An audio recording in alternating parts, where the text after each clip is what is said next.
Be phenomenal every day.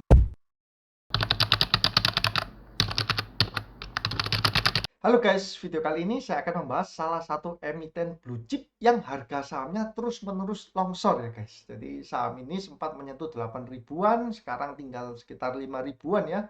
Dan kalau teman-teman bisa lihat ya grafiknya beberapa bulan terakhir ini terus-menerus turun. Emiten itu adalah Astra International dengan kode saham ASII. Nah, mungkin teman-teman sebagian besar mengetahui bahwa Astra ini bergerak di bidang otomotif ya.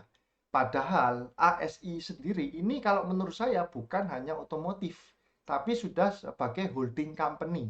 Artinya dia tidak hanya memiliki bisnis di otomotif, tapi juga memiliki divisi bisnis yang lainnya. Teman-teman tahu kan bahwa Astra ini sebenarnya juga punya bisnis di batu bara loh. Nah, untuk itu sekarang saya akan masuk ya untuk melihat lebih dalam bagaimana prospek Astra ke depan dan juga bagaimana sih sumber-sumber income dari mana saja Astra ini sebenarnya berasal. Nah, untuk yang pertama saya ingin perlihatkan terlebih dahulu, ini saya ambil dari data laporan keuangannya Astra ya. Ini adalah emiten-emiten atau Ventura bersama ya. Ini perusahaan-perusahaan yang ada di bawah Astra. Nah, teman-teman bisa melihat ada banyak sekali ya. Ada Aegis, kemudian ada Astra KLK, Cipta Cool Trading, Aisin, Akebono. Nah, ini teman-teman bisa lihat, makanya saya bilang bahwa sebenarnya Astra ini bukan perusahaan otomotif, tapi perusahaan ini sudah menjadi holding, sudah kita sebutnya harusnya itu holding company, bukan perusahaan otomotif saja. Bahkan ini ya, juga ada, dia juga punya Mandarin Oriental Hotel. Nah, kalau teman-teman lihat juga, dalam Astra sendiri, dia juga melakukan transaksi-transaksi berelasi. Nih, kalau teman-teman lihat di pendapatan bersihnya ya, dia juga ada dari Aegis Energi, anak perusahaannya juga ya, PT Astra Honda Motor, Astra KLK, Cipta Cool. Nah ini ya, secara persentase juga dilampirkan.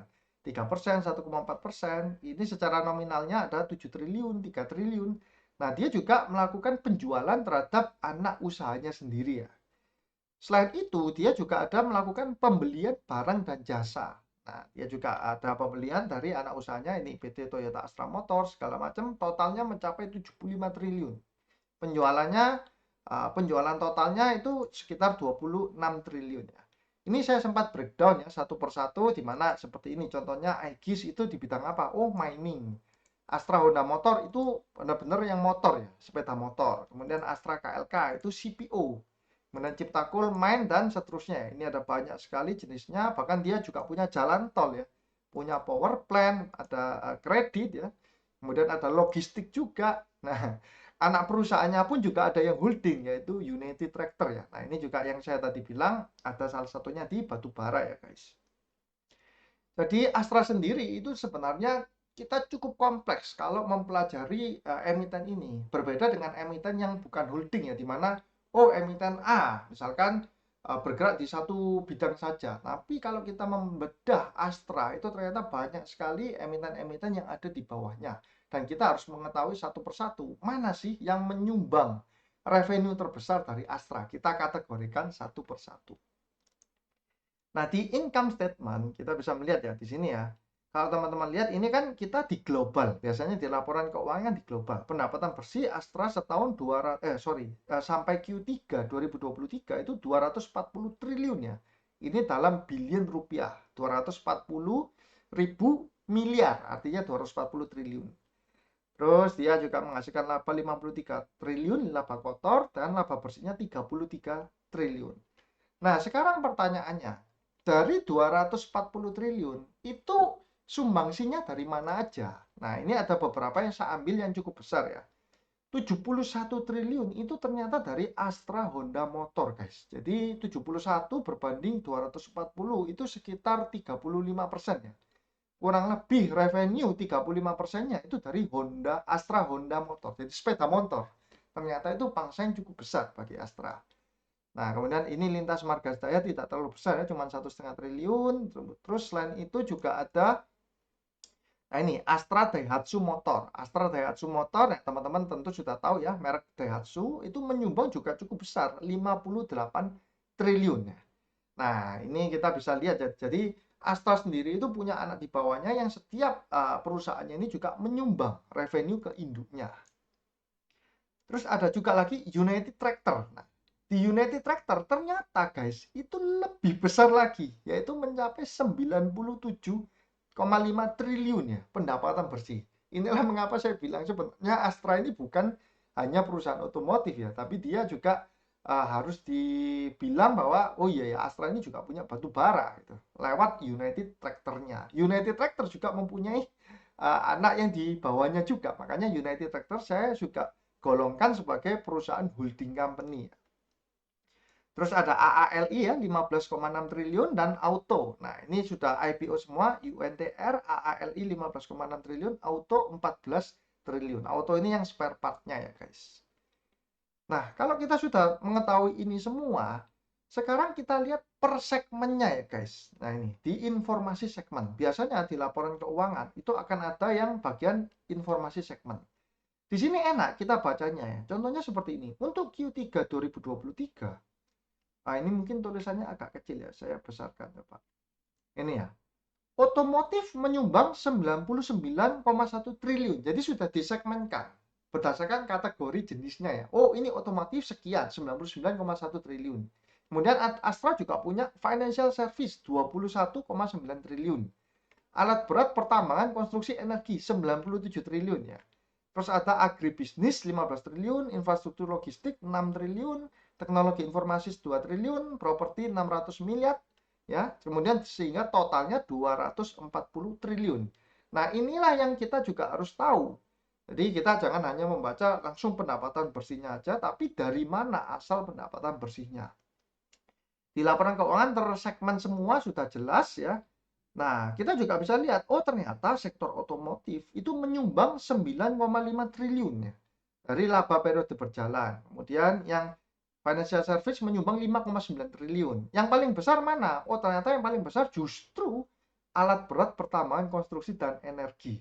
Menyumbang 16,4 triliun dari total laba Astra ya guys. Nah, sampai sini teman-teman sudah mengetahui ya. Oh ya, ternyata Astra ini satu perusahaan punya banyak divisi dan tiap divisi ini memberikan sumbangsi laba. Otomotif berapa? Paling besar adalah alat berat, kedua tentu otomotifnya. Nah, saya mencoba membreakdownnya satu persatu, di mana otomotif itu ternyata marketnya adalah 41,2%. Ini ya 99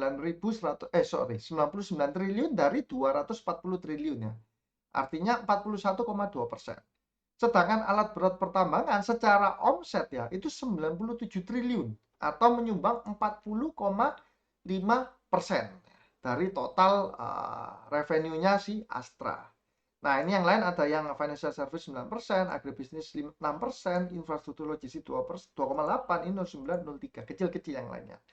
Memang walaupun omsetnya yang terbesar, revenue terbesar dari otomotif, tapi kalau kita lihat dari net profit margin, ya sebenarnya yang paling besar financial service, tapi karena omsetnya nggak besar, jadi nggak terlalu kentara ya. Ini ya financial service dia menyumbang 5,9 triliun ya. Karena mungkin ini bergerak di bidang jasa, jadi dia marginnya bisa tinggi kan.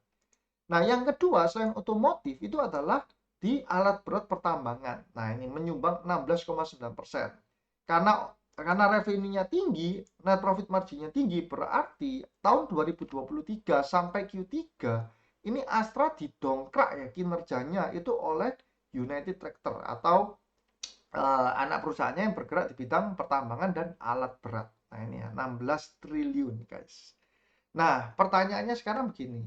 Astra ini kan mengalami bukan disrupsi, sebenarnya mengalami kompetisi ya dengan masuknya BYD. Nah, kalau teman-teman lihat banyak sekali berita ya bahwa ini adalah salah satu pabrikan dari China ya, BYD ini, di mana dia fokusnya di mobil listrik ya. Ini ya, Build Your Dreams. Ya telah mengenalkan diri di Indonesia, akan meluncurkan 3 produk, yaitu BYD Dolphin, Atto 3, dan Seal ya. Namun harganya pasti belum keluar. Nah, ini ada rumor harga mobil akan diumumkan di pameran IIMS 2024 yang digelar bulan depan. Nah, jadi sudah pasti market Indonesia ini akan dimasuki oleh ini ya pabrikan dari BYD. Nah, kalau teman-teman masih, oh iya masa bisa sih mobil-mobil China masuk ke Indonesia? Teman-teman jangan salah ya, bahwa sekarang kita sudah sering melihat seperti kayak Wuling, mungkin yang terakhir bahkan Chery itu sudah mulai banyak berkeliaran di jalan. Kalau dulu ya kita sudah pasti tahu ya pabrikan Jepang itu sangat mendominasi ya. Toyota, kemudian ada Daihatsu ya, itu kita sudah banyak sekali lihat. Tapi sekarang sudah mulai banyak dari China. Nah, kalau teman-teman lihat sendiri, ternyata BYD Auto ini ya, di 2021 ini global market globalnya ya, dia 9% masih ada. Tesla masih merajai 19% ya, untuk electric vehicle, mobil listrik. Tapi di Q3 2023 ini, BYD Auto ini sudah menyamai Tesla 17% guys, sama. Jadi dia perkembangannya ini begitu pesat ya. Makanya banyak juga investor juga yang merasa was-was dengan masuknya BYD ini ke Indonesia akan mengganggu performa dari Astra. Ini kalau teman-teman ingin melihat ya, websitenya ada di bydglobal.com. Ini adalah website untuk perusahaan BYD dari China. Nah, terus bagaimana dengan masa depan dari Astra sendiri? Kalau sampai benar-benar masuk dan menggerus market dari Astra ya. Nah, ini saya memberikan histori dari Astra sendiri untuk setiap segmennya. Jadi ini kan adalah ada segmennya otomotif, financial service, alat berat pertambangan, ini semua sama. Terus ini saya breakdown ya, revenue, kemudian net profitnya berapa dan marginnya berapa dari tahun 2022, 2021, 2020 hingga tahun 2019. Nah, ini adalah datanya semua ya, guys. Di sini saya mulai mencari atau merumuskan untuk pertumbuhannya. Untuk otomotif, Astra ini dari tahun 2019 hingga tahun 2022 itu bertumbuh 4,9% per tahun ya. Nah, dengan net profit margin rata-rata itu 7%. Artinya kalau dia berjualan misal paling gampang 100 miliar, berarti dia mempunyai laba bersih di sektor otomotif itu 7 miliar. Nah, demikian juga seterusnya financial service 9%, alat berat pertambangan 13,5%, average NPM-nya juga cukup tinggi 13,55, agribisnis 7%, infrastruktur logistik malah minus ya, artinya tidak terlalu bertumbuh bahkan berkurang, sama dengan teknologi informasi juga minus 15,2%. Dan properti ini pertumbuhannya paling tinggi, tapi ini karena dia juga revenue-nya kecil sekali ya, jadi kenaikan sedikit itu sudah secara persentase besar. Nah, data ini saya ambil semua ya guys. Untuk apa? Nah, kita di dalam melihat atau memvaluasi suatu perusahaan, saya berusaha untuk memproyeksikan. Karena tentu kita menilai berapa valuasinya. Kalau di trading mungkin kita kan tinggal melihat secara chart ya guys. Tapi kalau kita sudah masuk ke dalam dunia value investing, kita sama sekali tidak boleh menggunakan chart sebagai acuan. Tapi kita harus menggunakan data, dan yang paling berperan di dalam memvaluasi itu adalah asumsi guys. Nah, asumsi ini perannya paling besar dan setiap orang itu bisa memiliki asumsi yang berbeda-beda. Contohnya ini, di Q3 2023 kan ini ya data-datanya. Otomotif 99 triliun, 21,9 triliun. Ini yang sudah terjadi di Q3 2023 untuk emiten Astra. Kalau disetahunkan, berarti kan saya 12/9 kan dari ini. Itu adalah 132, 29, 130 triliun, dan seterusnya. Nah, sekarang kita bermain di angka asumsi. Menurut saya pribadi, ini kita bilang aja, seumpama misal BYD berhasil merenggut 50% market dari Astra. Jadi otomatis revenue dari sektor otomotif itu akan berkurang 50%. Kita berandai-andai ya guys ya. Tinggal 66 triliun ya. Kemudian saya asumsikan sektor yang lain kan tidak terdampak. Financial service tidak terdampak, agribisnis, infrastruktur, teknologi informasi, properti, saya asumsikan sama dengan sebelumnya, growth-nya ya. Nah ini ya, financial service 9%, kemudian yang agribisnis 7%, kemudian infrastruktur minus 0,8. Jadi saya samakan semua, kecuali yang alat berat dan pertambangan. Loh, kenapa kok alat berat dan pertambangan juga saya asumsikan negatif? Karena di dalam tahun kemarin, waktu pandemi, tentu kita tahu bahwa harga batu bara itu, wah, tinggi sekali ya guys. Bahkan sempat menyentuh ini berapa? 440-an. Tahun 2021 itu sudah 200-an ya. 2022 ini bahkan stabil di angka 200, 300, 400 ya. Ini membuat kinerja emiten-emiten batu bara itu terdongkrak semua. Nah, kita tentu tidak akan bisa mengharapkan hal ini terjadi di tahun 2024. Artinya kinerja emiten-emiten batu bara di tahun 2024 itu pasti akan terkoreksi. Loh kenapa? Karena ya average selling price-nya dari batu bara sendiri itu turun tajam. Ini teman-teman bisa melihat ya dari pergerakan harga batu bara, indeks batu baranya. Turun cukup tajam, sekarang ada di level 116. Sebenarnya 116 ini pun juga sudah masih oke gitu loh.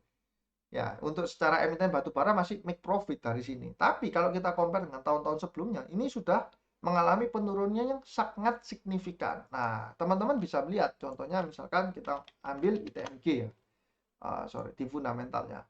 ITMG sendiri, nah kalau teman-teman lihat kan lonjakannya luar biasa. 2000, kalau sebelumnya 3 triliun ya, 3 triliun, 1,7 triliun, 500 miliar, tiba-tiba 2021 6 triliun ya.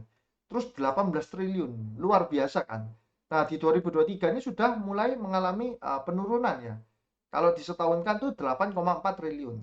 Nah, ini salah satu contoh. Kemudian saya ambil United Tractor, UNTR. UNTR juga kita lihat ya. Ini biasanya dia 7 triliun, 11 triliun, 11 triliun, 6 triliun, 10 triliun, langsung lompat ya ke 21 triliun. Jadi 2020 6 triliun, 2021 dia langsung 10 triliun, 2022 lipat langsung 21 triliun. 2023 dia kalau bisa mempertahankan ini dienoleskan sekitar 20 triliun. Nah, ini berkurangnya tidak terlalu banyak. Tapi saya yakin kalau di 2024 dengan harga batu bara yang sekarang, maka kinerja emiten-emiten yang ada hubungannya dengan batu bara ya, itu akan mengalami penurunan. Itulah mengapa alasannya saya juga mengasumsikan untuk kinerja dari alat berat dan pertambangan, saya asumsikan udah yang buruk sekali ya, 60% minusnya. Itu di angka 52 triliun. Nah, dengan revenue yang sudah dari asumsi yang ini, yang saya buat ini menjadi revenue, potensi revenue Astra ke depan. Kalau sampai hal ini terjadi ya, badai ini benar-benar sampai terjadi ke Astra. Nah, kalau ini terjadi, berapa sih profitnya atau labanya Astra? Ini saya menggunakan average NPM yang di sini, guys. Jadi dengan kalau otomotif 66 triliun revenue-nya, maka dia mempunyai net profit margin 7%, yaitu 4,6 triliun. Dan seterusnya, ini saya jumlahkan semua. Saya jumlahkan semua sehingga muncul proyeksi profitnya itu adalah 20,7 triliun ya. Nah, teman-teman kalau dari sini bisa melihat bahwa mungkin banyak investor-investor sana, terutama asing, yang juga melihat bahwa ke depan ini kinerja Astra ini bukan akan membaik, tapi akan menurun gitu. Itulah mungkin alasan bahwa mereka banyak yang membuang barang juga, membuat harga saham Astra ini juga terus-menerus turun. Nah, kalau dia mengalami gejolak yang seperti ini, otomotif berkurang 50%, alat berat pertambangan berkurang 60%, ini ternyata si Astra masih mempunyai profit itu 20,7 triliun. Jadi ini sebenarnya benar-benar perusahaan yang sudah super ya guys ya. Jadi saya sudah asumsikan yang benar-benar buruk ya, 50% untuk otomotif dan 60% untuk alat berat dan pertambangan. Dia ini masih make profit 20,7 triliun. Nah, kalau ini terjadi, sekarang jumlah saham Astra itu ada sekitar ini ya, 40 miliar, 40,4 miliar lembar saham. Kemudian kalau misalkan kita ingin melihat PI yang 8 kali, PI 8 kali itu artinya ASII sekarang kalau di kuartal ketiga ini kan 8 kali. Kalau disetahunkan, kondisi sekarang Astra ini kan PI-nya 6 kali guys. Kalau disetahunkan ya. Nah, kalau kita lihat tahun 2022 ya, di akhir 2022 itu Astra itu PI-nya di kurang lebih 8 kali. Kalau sebelumnya itu tinggi sekali ya. Ini makanya sebenarnya Astra ini sempat harganya itu tidak terlalu kemana-mana kan. Nah, kalau kita anggap sangat konservatif, PI-nya juga di 8 kali, dengan kondisi keuangan yang seperti ini, berarti dia Astra akan harganya di 4.100. Saat ini terjadi, saat itu terjadi maksud saya ya. Nah, kalau misalkan Astra dihargai, katakanlah seperti sekarang ya, di angka 5.000. Berarti kalau sekarang 5.000, kemudian ke depan proyeksi laporan keuangannya itu seperti ini, Astra akan ada di PI 9,7 kali ya guys. Apakah ini sudah termasuk menarik atau enggak ya? Sebenarnya saham Astra sendiri itu mempunyai book value dia di 6.000 ya. Artinya di bawah 6.000 itu dia sudah di bawah nilai bukunya. Nah, di asumsi saya sendiri pun ini di mana otomotif ini saya anggap benar-benar yang worst ya. Itu minus 50%. Belum tentu juga hal ini akan berlangsung dalam waktu dekat gitu loh. Jadi tidak mungkin di si BYD itu masuk langsung dia mengambil 50% market dari Astra, juga tidak mungkin. Yang mungkin adalah dia akan mengambil itu market secara bertahap, secara pelan-pelan. Dan mobil listrik pun itu bukan berarti mobil yang untuk semua kalangan ya. Artinya harganya pun tidak mungkin harga yang murah. Nah, di mana Astra pun sudah mempunyai market yang bukan harganya spek atas semua. Ada yang mobil dengan brand-brand yang bisa dinikmati oleh middle low, kalangan middle low. Jadi ini adalah asumsi yang saya gunakan benar-benar yang sangat radikal ya, atau sangat konservatif sampai minus 50%. Dan juga yang pertambangannya pun saya kasih minus 60% untuk asumsinya. Nah, kapan ini akan terjadi atau mungkinkah ini terjadi, itu kita tidak ada yang tahu ya guys. Namun secara proyeksi saya bisa melihat bahwa akan ada penggerusan market dari sektor otomotif ya, dan juga penggerusan revenue dari sektor alat besar dan pertambangan. Nah, kalau kita mau samakan di valuasi yang 2022 dengan PI 8 kali, kalau hal ini benar-benar terjadi, maka Astra itu akan ada di 4.100 ya. Ya, walaupun saya rasa memang kalau untuk perusahaan sekelas Astra akan sangat banyak orang-orang yang berminat ya dengan saham ini. Saya sendiri pun terus terang tidak tertarik untuk membeli saham Astra. Bukan tidak tertarik karena mahal ya sebenarnya guys. Yang pertama, dia adalah holding company. Dimana saya kurang suka dengan perusahaan-perusahaan holding ya. Kenapa? Karena di holding company dia kan mempunyai banyak anak perusahaan. Saya lebih baik melihat anak perusahaannya dia mana yang cemerlang kinerjanya. Nah, itu yang saya beli sahamnya. Daripada saya membeli langsung induknya. Karena induknya ini kita harus mempelajari semua laporan dari anak-anak perusahaannya gitu loh. Tapi kita bisa melihat, oh ya kalau misalkan ini Astra, seharusnya penyumbang terbesar ya di mana? Di United Tractor. Kemudian yang tadi itu di Honda Motor ya. Tapi Honda Motor kan tidak IPO ya. Jadi sebenarnya yang menarik itu justru di anak perusahaan yang kinerjanya paling mengkilap. Nah, itu kalau saya lebih suka ke arah sana. Jadi bukan karena Astra ini tergolong harganya masih mahal atau gimana, enggak. Bukan itu alasan saya tidak membeli Astra. Kemudian kalau saya pelajari juga untuk investor asing ya, dia suka melihat itu future-nya harus baik gitu. Kalau Astra ini diproyeksikan itu future-nya itu kinerjanya malah berkurang. Entah itu marketnya digerogoti, kemudian dari sektor pertambangan akan terkoreksi secara revenue, terkoreksi secara natural ya dari sektor pertambangan. Nah, itu investor-investor asing atau investor besar itu biasanya tidak terlalu suka dengan perusahaan yang dia tahu bahwa ke depan kinerjanya itu akan berkurang. Nah, dia biasanya akan melepas saham-saham itu dan berusaha untuk rebalancing, mencari saham-saham yang punya potensi ke depan ini kinerjanya akan lebih cemerlang. Itu. Tapi ada juga tipe investor yang justru memanfaatkan momentum ketika dibuang harganya sampai rendah sekali sehingga secara valuasi walaupun tahu kinerjanya ke depan akan tidak sebaik yang sekarang, tapi karena harganya sudah terlampau murah, dia akan membeli. Nah, dia akan membeli itu biasanya dia hanya melihat dari nilai bukunya ya. Wah, ini nilai bukunya sudah terlalu murah, ya sudah dibeli. Walaupun kinerjanya dia tahu akan berkurang, nggak masalah bagi dia. Nah, itu pandangan saya tentang saham Astra ini. Apakah sahamnya akan ke 4.100? Kita tidak ada yang tahu. Namun yang saya yakini bahwa kinerjanya memang akan terkoreksi Astra. Entah dalam waktu 1, 2, atau 3 tahun ke depannya. Kalau sampai memang BYD ini benar-benar berhasil masuk dan mendobrak market di Indonesia. Nah, asumsi pun yang saya berikan ini bisa bervariasi. Artinya mungkin teman-teman yang juga menganalisa itu akan memberikan asumsi-asumsi yang berbeda. Inilah indahnya seni dari kita memvaluasi secara fundamental ya. Dimana kalau kita misalkan trading kita hanya melihat dari chart kan. Tapi kalau kita memvaluasi perusahaan secara fundamental, satu sama lain itu mungkin bisa mengeluarkan angka wajar yang berbeda-beda. Jadi misalkan kalau menurut saya, Astra ini kedepannya akan turun, dan kalau turun ini bisa jadi sampai menyentuh nanti 4.100. Tapi bisa juga ada orang yang memvaluasi, nggak mungkin Astra ini kinerjanya minus. Nah, itu semua adalah seni dalam melakukan value investing.